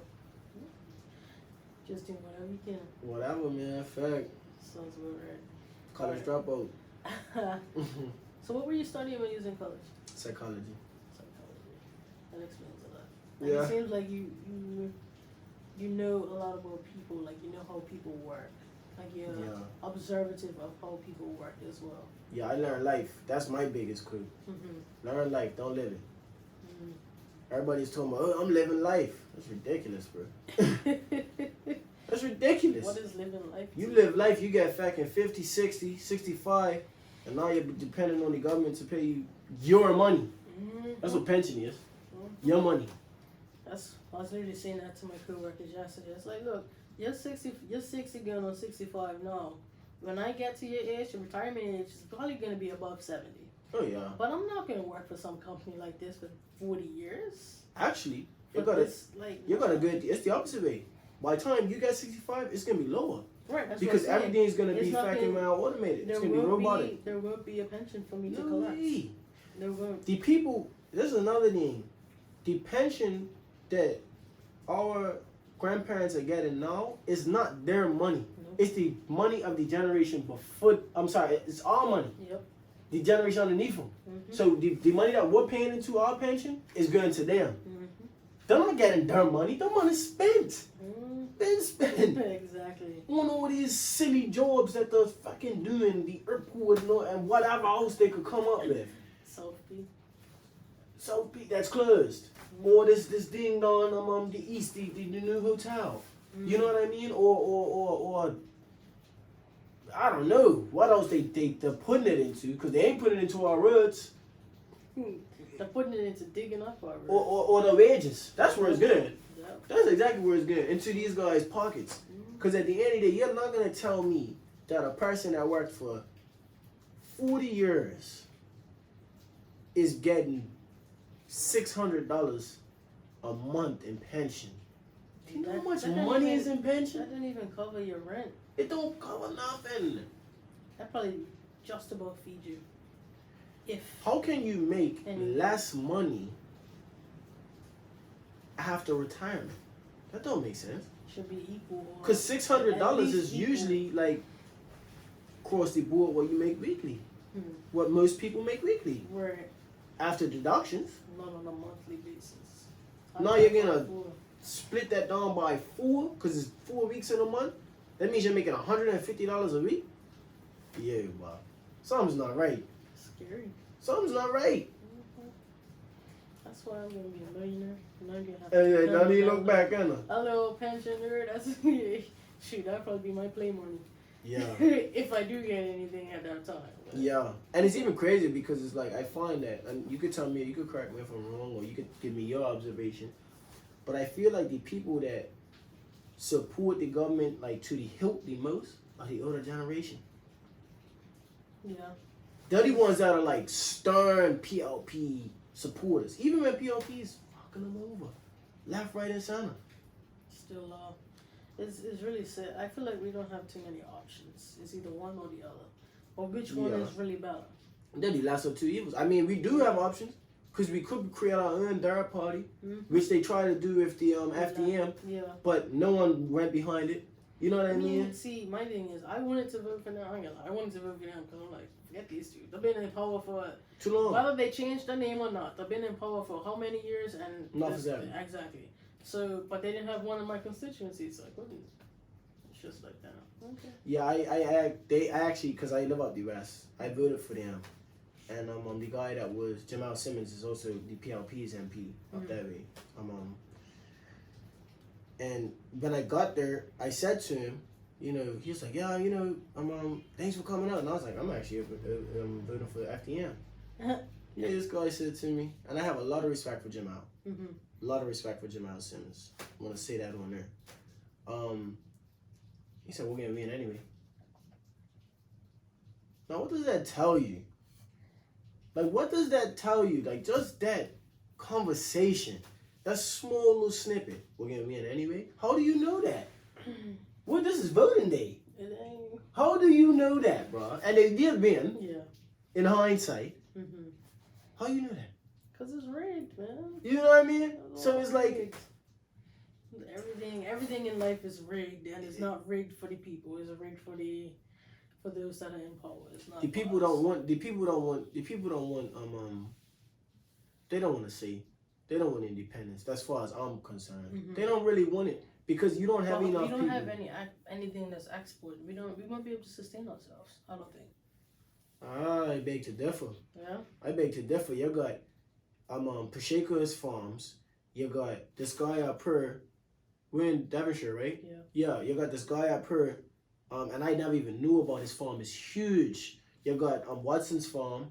You got the farms down St. George's. You got the one right across from DC Grill. We got stuff. We got the one that just popped up, Food Forest. I don't know if you've seen them. Yeah, but is it enough to feed the whole island? I think it is. Yeah. I think that right now,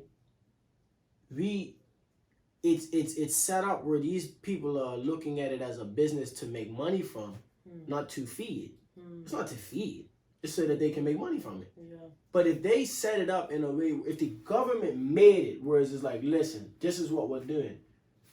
Bring in this much amount of produce to hold us over for this amount of time because we bring in produce anyway. Right. And then after this set point, it's gonna be coming over from you. Set it up whereas you guys have got enough. But then again, if you take away the export, there won't be as much competition. What do you mean? In the aspect of local farmers trying to get in grocery stores. Like, they will automatically be in grocery stores. I feel like that's how it should be anyway. Yes, I agree. It should be like that anyway, because if it's that way, then you're not paying for shipping, which means that the cost of things comes down drastically, which means that the average person has more buying power, which means that the average person can afford more things, which means that everything trickles down. You feel what I'm saying? So it's like, and food is the #1 reason why the cost of living is high. People don't even realize that. The cost of living is high because of food, not because of your house. You pay more for food because you need it every day. You only pay your rent on your mortgage once a month. Right. But these are the things that we don't look at. We don't pay attention to. How much money do you spend on fast food? How much money do you think KFC makes? How much money do you think the Wok makes? And all these little plates, they make a killing, you know. How much you think Belvin's right across here makes? Convenience.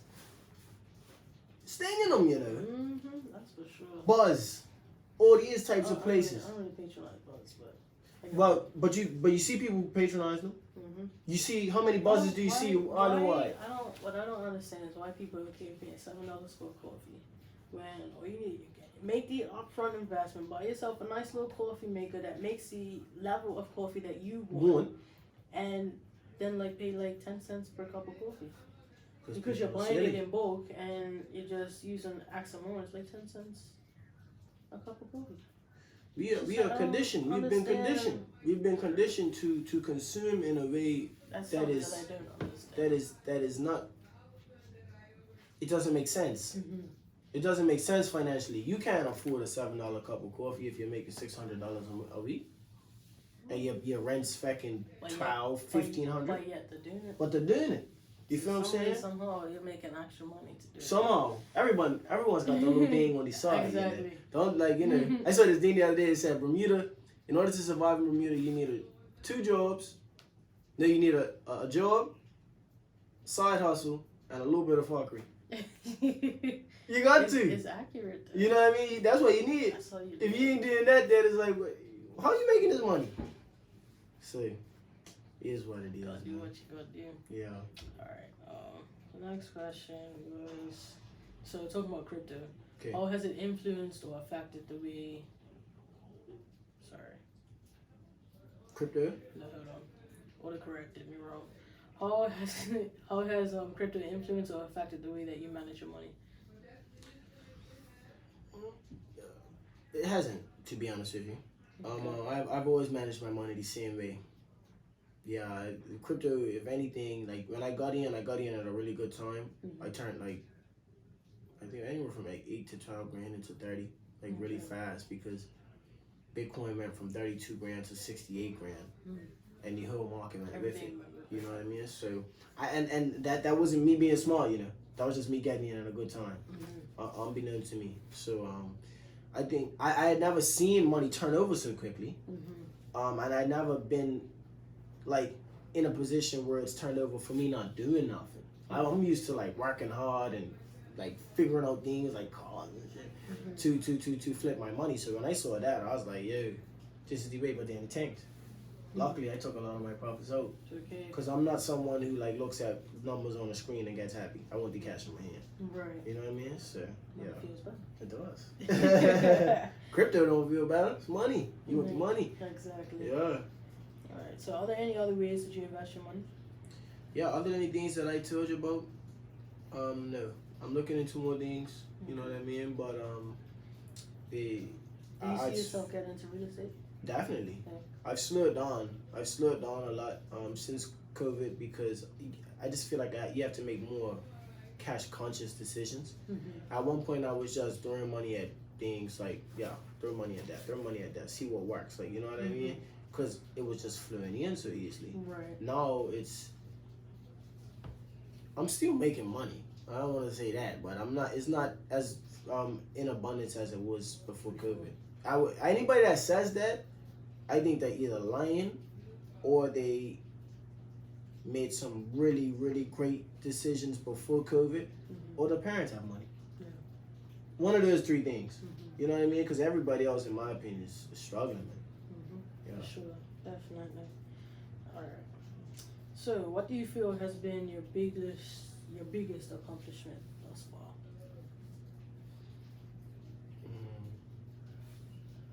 I'd say 3 things. I don't have one.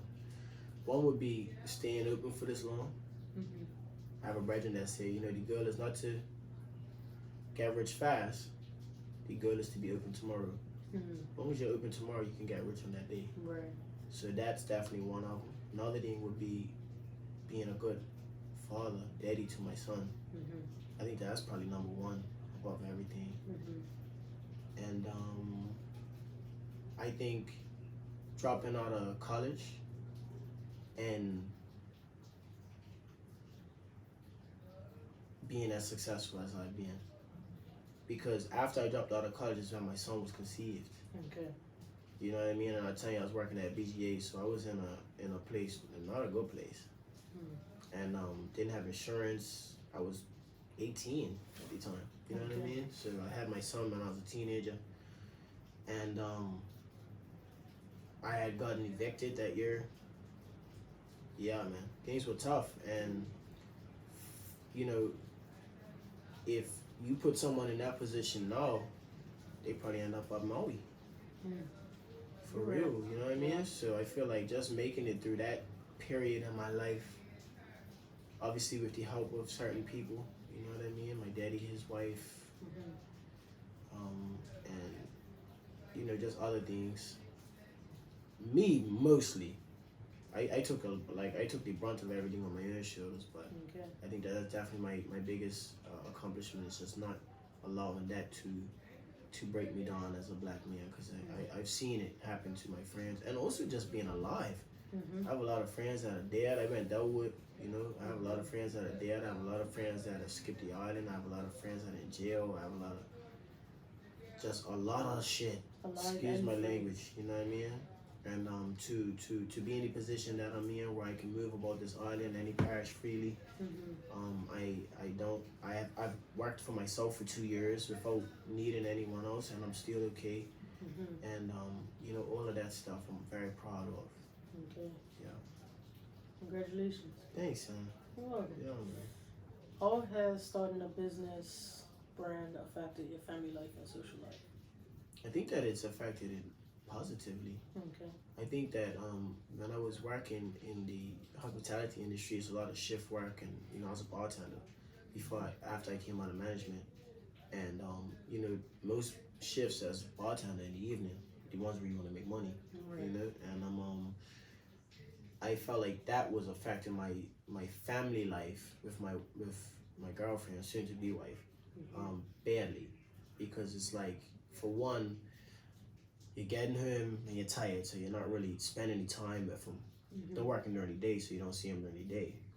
A bar is a very influential place, to say nonetheless, when it comes to other women and drinking and the atmosphere it provides.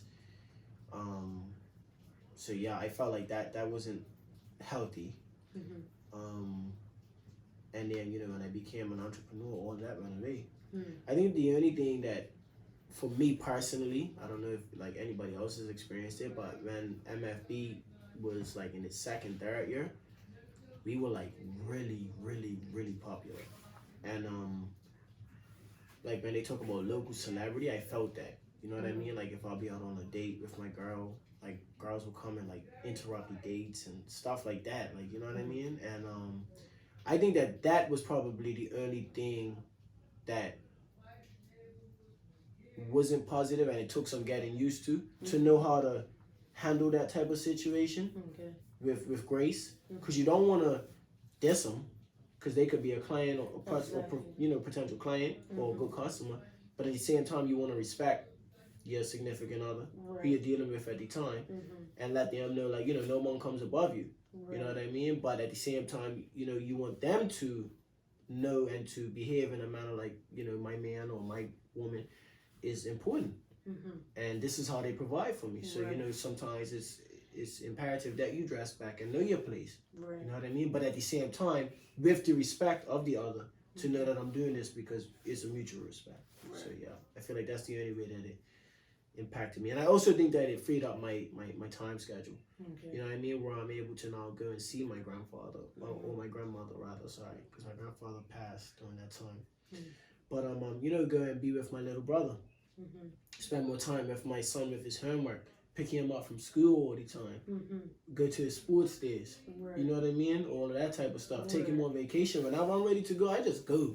You know what I mean? I don't have to ask nothing wrong with that. You know what I mean? Nothing wrong with that. You know what I mean? Because I understand that people are going to do what they're going to do. And I want to definitely push that out there. Like, I am not belittling or talking down to nobody. Seriously, I have a very, very high level of humility. And I'm every day I'm dashing aside my ego, which is why I said I'm trying to detach from MFB and just be Errin Simmons. So yeah, I feel like it's provided a lot for me. And also, the last thing I want to say about being an entrepreneur is that it forces you to make tough decisions every day. When you have a job, you can get very lackadaisical, very like caught in a cycle of waking up at this time, doing this, getting your coffee at this certain place, and it gets very mundane. You know what I mean? The same thing over and over again, like you're on a hamster wheel. But when you're an entrepreneur, you have to make decisions like, okay, I have to do this because I'm gonna pay this bill. I have to make this happen by this date, because if I don't, then this isn't gonna happen, or this is gonna happen. So it makes you you take more initiative of your life, not just of the business, but you take more initiative of your life to say, like, yeah, this is what has to be done. And it also puts you in the driver's seat. And I think that it also like makes you more articulate in regards to how you speak to people, how you converse, how you network, because you know that every word is important. one word could either get you the job or not get you the job. Yep. You feel what I'm saying? So you have to you have to be on your P's and Q's in that aspect. And I just think that it just makes you tougher because you know you go through the periods when things aren't selling, when things aren't going as good. You know what I mean? Where you question, hey man, I don't know if I should get a job again, or you go through them periods. You know what I mean? So yeah, I think it definitely makes you mentally tougher. Okay. How do you handle the people around you that don't support or doubt you? I try to stay away from them, honestly. Okay. Yeah, I try to stay away from them. I can believe that. So I don't think I asked this. When did you transition from job to entrepreneurship? As soon as COVID hit. Really? Yeah, when COVID So you was hit. working all up until. I was working all up. I was. So where were you working? I was working in between Hamilton Princess and Southampton Princess. Before that, the Reefs. Okay. As a bartender. I didn't know that. Yeah, so I was, and that's the thing. Like I was getting 40-hour weeks, but because I was a bartender, especially in like at the Reefs, no one really goes. No locals really go to the Reefs during the day. Like, and it's a very hotel based thing, like from people overseas. Right. And then when I was at Hamilton Princess was probably the most commercial bar I worked in, which I really liked, by the way. Marcus, before it closed down. I love Marcus Bar. And then after that, I went South P. I was working at Bondry, which is very popular. But then I transitioned over to Jasmine and then down to the Wicked Spa, which is down by the kids' play center. Raven, I kind of stopped working there. Yeah, SOP now. No, I was at SOP. You was at SOP, yeah, okay. I was at SOP for about 5 years. What you was doing there? That's like I feel like I was one of the only people that they decided to keep on after they shut the whole thing. Serious? And I was only part time because like I was there full time. I want to say up until 2019. Okay. Because then that's when I got the job in the hospital. It's like, no, I'm not getting. I'll switch this to part time and do it because this is what I've been wanting to do for so long. Right. That's where you at the hospital now. Yeah. And that's nice because you're close by. Yeah. Yeah. So I was in Jasmine as a server for all that time. Yeah. How'd you like that? That's nice. Yeah. I like Jasmine. I worked. That place gets busy. That place bombs. Serious. That's the only thing I miss about South P is Jasmine Lounge. I used to the flatbread pizza. About the rooster. Yeah, that's rooster and the good signature pizza, man. Yeah. All I have to say is when they open that hotel back up, they gotta have those things on that. No, for real. Because don't get rid of that. Because locals used to come just for that. The rooster, the signature pizza. And then it was like one other thing, like some other things they'll just come for, but yeah, I think it was and the chocolate cake. The chocolate cake. Yeah. Used to hit. What? I used to slap. Yeah. I miss a little Jasmine Lounge. They do too, man. Honestly, I like Jasmine Lounge, because you made good money, and it never felt like you was in there for a long time, because everything was always rammed. Yep. And it's the first thing as you see in the hotel. Yep. So it's like. You know, check-ins, check-outs. The check-outs is where you make the money because that's where people are like, oh, I'm leaving, and they're ready to give you a tip and back by that bar there, bro. Yeah, I miss my little Jasmine Lounge for sure. Yeah. Okay, so I didn't realize you was working right up until COVID. See, I honestly thought you was full-time entrepreneur at that time. No, I've been a full-time entrepreneur, like I said, for 2 years now, ever since they closed. But even though, like I said, even though I was getting 40-hour weeks, I still always treated that like a part-time job. Because if I'm working 8 hours a day, and as soon as I knock off, I'm going straight to like drop off somewhere else or print or something like that. I will work all the way until like 5 o'clock in the morning. And then even when I'm sleeping, I'm thinking about the things I need to do. And even while I'm working, I'm thinking about the things I used to sell stuff at the bar. I ain't gonna lie. I keep it all the way G. I used to sell things right on the hotel, like right at the hotel. So it's like I was always working for MFB. So even though I'm giving you 8 hours, I'm giving MFB 24 hours. Right. You feel what I'm saying? Okay. So I always looked at it like that was a part-time hustle. Right. Yeah. Because that's where I'm at. It's just like, okay, I'm giving them 40 hours on my week, but I need to give my business more time than that. Yeah. So it's definitely finding that balance, and doing shift work makes it a little harder, but I'm slowly getting the hang of things. I feel like once I actually launch, I'll probably be able to do it a lot better. Because it's like, okay, I know what I need to do versus, okay, what do I need to do to launch, sort of thing. Right. Like are you allowed to have your phone on when you're working? Hey. like research is a part of your job. That's what I do. You know what I mean? You could be researching while you're working. Yeah. That's all them hours constitute. You know what I mean? Because if someone comes to you, you got the embroidery machine, and you've been like work and you're researching, and then you find one little thing where you're saying that's why it wasn't working. But it took you 2 hours to find that solution. Yeah. It's not 2 hours of my time, it's 2 hours of that time. You feel me? Exactly. And I'm getting paid. You're gonna work the system because they're working us. Sure. Trust me, they are working us, bro. Most definitely. Alright, so coming on to the last couple of questions. Okay. These are pretty much what I ask everyone. Okay. So what advice would you give to 18-year-old you about what you are doing now? I would say don't trust as many people. I would say don't be as trusting as a being when it comes to money, because people get real switchy and changey, even in the legal world when it comes to money. So I would say, be more cautious. I would also say invest in crypto early. Okay. I would have definitely said that, you know what I mean? And then I would also say don't be afraid to fail. I feel when I was 18, because remember, like I said, we was rapping MFB, but I wasn't doing business at that point. And I feel like I was business minded because of all the things that I was doing, but I don't feel like I did them because I always felt like, wow, what if it fails? Or what if this? Or what? Just go for it. Right. So yeah, that would be the 3 things, I think. Okay. What advice would you give to our listeners on entrepreneurship and being an owner of a brand? I would say be prepared for more bad times than good. Realize that the good times are very fleeting. Meaning they don't last too long. So enjoy them when you got them. Right. Don't do it to please anyone else. Do it because it's your passion. And don't just do it for money. Do it because you like to do it. I feel like that's another reason why people fizzle out. Like you said, with what your mama said to you, and people are doing it, they might make a little money and they fizzle out. They might be making more money off of your idea than you, but because they don't have the passion for it, they don't want to keep doing it. Right. You feel what I'm saying? Yeah. So don't just do things for that reason. Do it because you're passionate about it, because you love to do it. It's something that you could wake up, not get paid, and still do it. Yeah. And also, be realistic with yourself.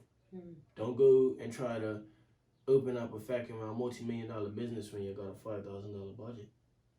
You know what I mean? Don't try to play with the big boys if you're not there yet. Right. Start at your level and work your way up. Okay. What's next for you in MFB?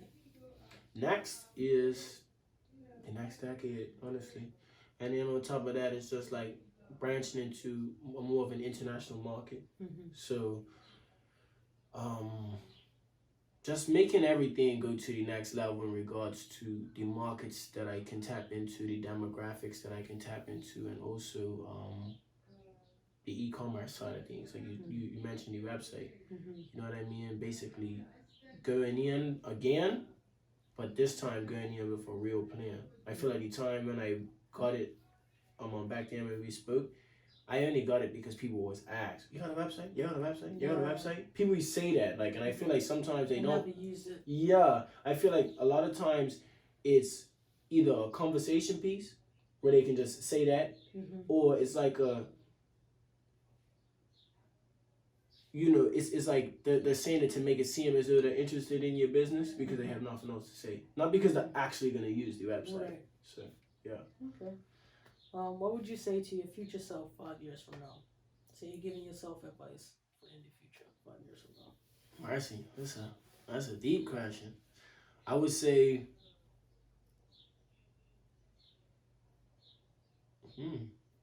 I don't know.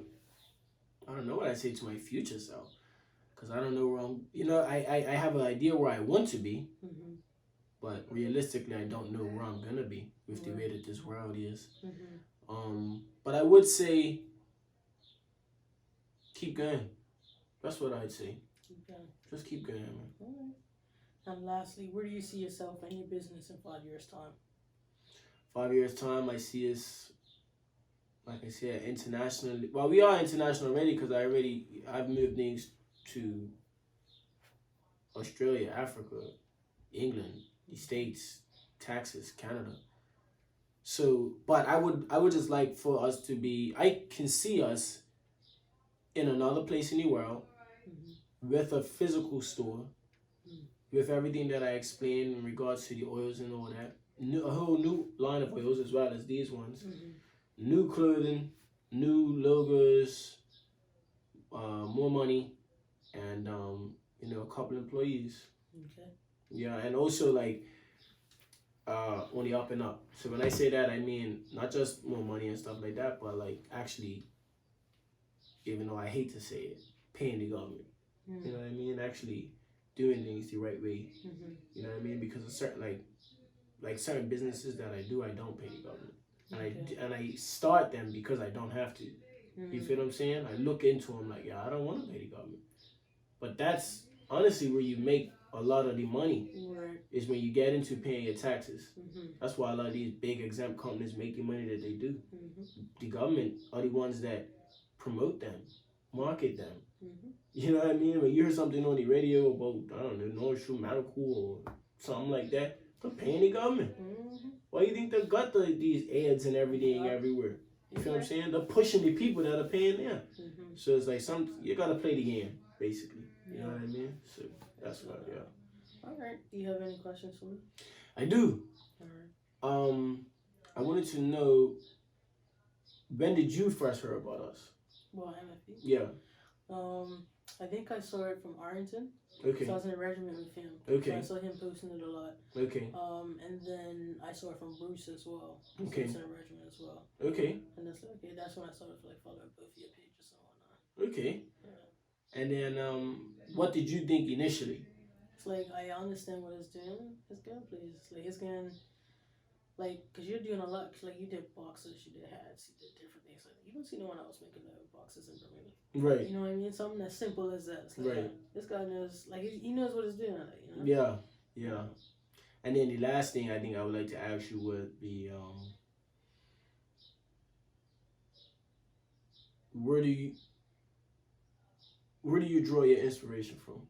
My inspiration? Yeah, for your brand, for your podcasting. Okay. So for the podcast, it's more of when I was trying to learn about business, investing, finance. All I was looking at is white men, and I'm not trying to learn from only white men. So I want to create a platform where other people that look like me, you don't have to be black, but you could be a minority, and you're learning from other minorities. Okay. And not learning from a white man or a white woman. So that's the inspiration for the podcast and the Black Excellence Club as a whole. For my personal brand, like I said, I'm just on a journey from being unknown to unforgettable. And that's what it is. What it is. That's exactly what it is. I see myself being like a multi-millionaire. I'm gonna be very low key. Like I'd probably just have like 3-bedroom house somewhere in who knows where. Living my life. Top off. Exactly. Like that's what I see it as. But I also, when I do make my millions, I'm not just gonna be keeping it to myself. You know what I mean? I want to be helping other people. Exactly how I'm gonna be helping other people, I don't know yet. But I know that even while I'm making my way up, I'm still helping people. So like right now, doing this podcast is helping people. And just keep continuously just helping people because I know the more I give, the more I'm gonna get. Absolutely. So law of relativity. Exactly. And then when it comes to my clothing brand, it's like the inspiration was because I was creating this Black Accents Club. Like I was creating it as like an Instagram page to grow. That's like really how it started, and that epically failed. So I was Nothing wrong with that. Right, and I'm okay with that because it gave me the bigger picture. Like you know what I mean? Yeah. It failed and gave me the bigger picture of like, okay, you came up with this name for a reason, but why? And the why was because I got tired of looking at white males trying to learn stuff. Yeah. So the clothing brand really started from me trying to make clothes for the Black Accents Club.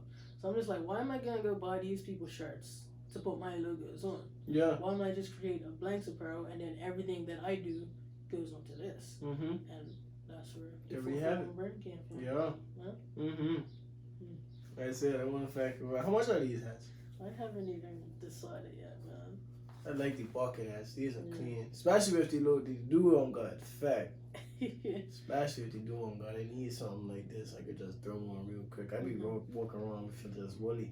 Good. Yeah, I think because I'm gonna start with like the regular hats like this, so they should be here soon because they shipped them already. But I'm looking to get those out for cop These match. bucks, I'm just gonna say, I'm looking to get those out for cop. 24 for you me would would be kill fortunate, them. but cop matches were. You where would I'm kill looking them. to throw them out. 24 for me, Beach Fest, Cup match, That's Soca versus Reggae. That's the good one. So like right now, I'm just starting with 100 hats, 50 white, 50 black. I want to try and launch for Good Friday, but Are you gonna be doing the embroidery yourself? yeah. Yeah. So that's why I got my. I read it, you know. This is my mama's machine. I fucking read it, man. You know, I'm just doing what I can. Yeah, you know what I man. mean? So like right now, I'm just more of trying to figure out like should I put a design because right now I'm just doing them blank, right? Right. So should I get a Good Friday design or an Easter design and just try and sell this? And then once people start, oh okay, you're doing a hat, like okay, can I do something for myself? And then that's how I get the customization aspect of it. But yeah, I'm still trying to figure it out. If I could give you one piece of advice, what I say is, with your customization, where I feel like I went wrong, is like, don't let people customize to the point where it doesn't belong to you anymore. You know what I mean? So like, do things like, for example, like see how this is? Like do things where like this letter will be pink, and this letter will be orange, and this letter will be red. Like, but it's still 441 triangle. Right. You know what I mean? Because I feel like I said, I feel like that's one of the places where, which is why I went into printing other people's stuff. That's how I got into printing other people's stuff. Because people will come to me for an idea for MFB, but then it will slowly turn into their brand. You know what I mean? Right. And then it's like by the time I finish, I'm like, this has nothing to do with MFB. You feel what I'm saying? Right. And it's like, I might as well just print your stuff. Right. You know what I mean? So that's kind of how I got into that. But it's like, I stopped doing it actually. I stopped doing it. I said, look, man, if it ain't MFB, I'm not printing it. So I was actually turning that business and that money down. You know what I mean? So, but at the end of the day, I felt like it wasn't to my detriment. Because at the end of the day, if I'm printing stuff that's not mine, I'm not pushing my brand into the world. Right. No one sees MFB. They just see your stuff. They don't know that MFB printed it. Right. You feel what I'm saying? So that'll probably be the only bit of advice. But that's where you started doing, like, because your hoodies, they will have MFB on the strings and stuff, yeah. And you got the tags on it. Right. You so feel what I'm saying? Even though it's like that, they still know where they got it from. Right. You feel what I'm saying? But I'm talking about, like, for something like this. You feel what I'm saying? So either way, the 441 it's gonna the be triangle there. was going to be there. Yeah. That's my brand. Right. But you could put anything else on the hat. I'm cool with that. Okay. Because you bought the hat. Man, let it go. Exactly. Yeah. So at the end of the day, no matter what else you go and put on there, everyone's gonna know that's a 441 brand hat. Yeah. Just like everyone knows that's a New Hire hat when you go to Lids. Yeah. Or when you get a 47 hat, everyone knows that because it has it on the side. Right. So that's what I'm doing. 441. Yeah. Huh? See, but even their brands, they don't have other stuff on them. No. You know what I mean? That's what I'm saying. That's the power of branding. Is that no one wants to put anything else on it. True. You know, because when you get a New Era hat, you want people to know you're wearing New Era. True. You want people to know you got 47. Yeah. You want people to know you got a New York Yankees one. Not New York Yankees and this. You feel what I'm saying? Yeah. That's what I'm saying. Okay, I see what you feel what I'm saying? Because at the end of the day, like even champion, that's why I mentioned champion. You're wearing it because it's champion. You're wearing it because it's Nike. You're wearing it because it's Adidas. Right. You feel what I'm saying? So you don't want to get lost in translation with other people's stuff. Right. That's what I was saying. You know what I mean? So yeah. So back then, I feel like that's where my your brand will be different. Right. You feel what I'm saying? Well, that's where you know what is my brand and what isn't. Right. So like for right now, start on there and finish on Forgettable and for the culture. That's my brand, but it's just on the 441 apparel. That's what that is. Yeah. For the culture, I like that. Yeah. I like how you got the white, like the K. In between. Yeah, that's clean. Yeah. That's real clean. It did me good. Yeah, man. You did that? No. This is from a manufacturer. This is one of my samples. Okay. Yeah. Yeah, it's clean though. Clean on the last. Everything's clean. Thank you. Yeah, man. You're gonna go far. Appreciate it. But yeah. So thank you for donating some of your time today. Thank you for having me. Because it's been a long time running. Trying to Yeah, man. And that's why I said, I don't want to come. I want to come down there when I've got time. Right. So we can sit off. Because I know that it's been a challenge. You know what I mean? But yeah, we made it. Definitely. You feel what I'm saying? So thank you. Bless. Appreciate it. And yeah. I wish you all the best on your journey. Same to you. Yeah, appreciate Alright. you.